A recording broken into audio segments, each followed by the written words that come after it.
While the origins of eggnog are debated, it likely came from England and was popularized by 18th century Americans.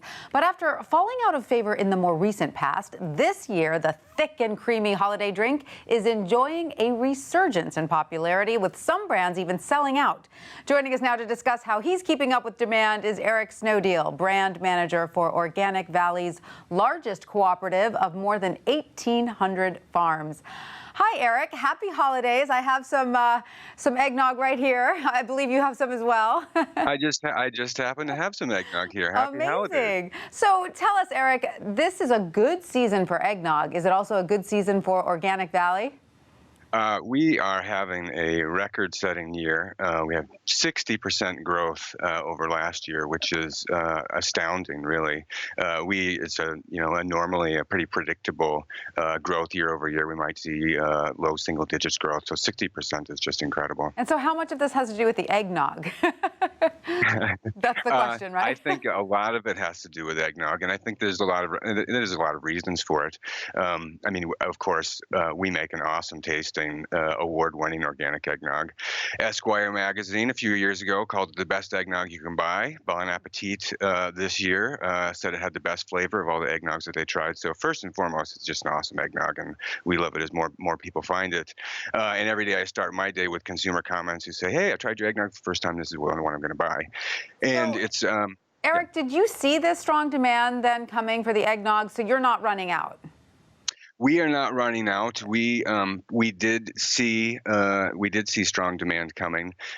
It was stronger than we had anticipated, but we planned appropriately, and we just shipped every last drop of eggnog out this week. That's so great, because we do hear some of your competitors are running out. So let's talk a little bit about what you think is behind this craze for eggnog in general. I know yours specifically is fantastic, as you just told us, but it's interesting because this is a high-fat and somewhat retro treat. Do you think there's a sense of nostalgia about it? Oh, that's right. So I think there is, there's a number of things that come together. I think there's increasing interest in seasonal flavors, as we see with things like pumpkin spice, and eggnog fits into that. And there is a nostalgia, I think a nostalgic feeling about eggnog, about the way maybe holidays used to be when folks that are getting a little older now think about when they were younger. And there is also, you said it was, creamy. I think there is a trend with fats in the dairy industry. So whole milk, our fastest growing milk, organic milk segments are whole milk, half and half heavy whipping cream. And so when you have a product that's made with milk and cream, it fits right in. Now, tell us exactly how eggnog is produced. What goes into it? Well, we make it with organic, pasture-raised milk, cream, fair trade vanilla, fair trade nutmeg, and sugar, and of course we have egg yolks. Are they raw eggs? No, they're not raw eggs. We get that question a lot,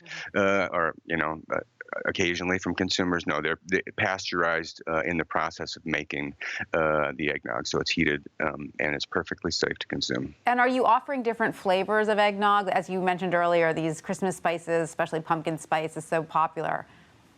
Yeah, we always look at flavor trends and look at producing new flavors, and certainly there are other flavors, other producers who make seasonal flavors on the market. Right now, we make the traditional and loved by all vanilla nutmeg. Absolutely. Tell us what it must be like, though, you run a co-op of 1,800 farms.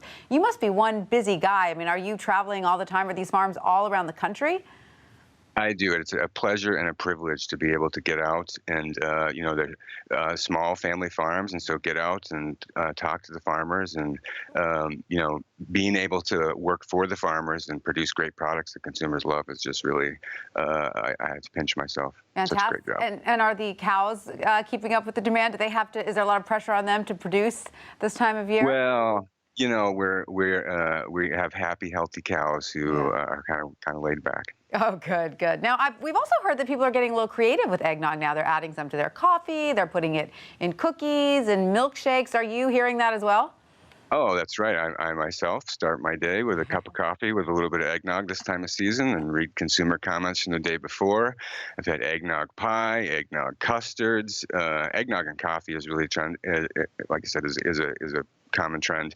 And really, there's a craft distillery trend, as you probably know about. And so eggnog and craft bourbon and other things is pretty popular. Eric, I love that. We're going to end the interview with a little cheers. And I'm going to take, I have to confess, I haven't had eggnog in a really long time because I'm one of those people who used to feel a little bit like, well, maybe it's a little too fattening, a little too rich.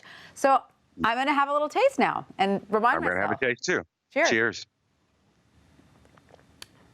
Just as good as I remember. Oh, my gosh, what a great. It's delicious. Eric, thank you so much and happy holidays. Thank you. Happy holidays to you too.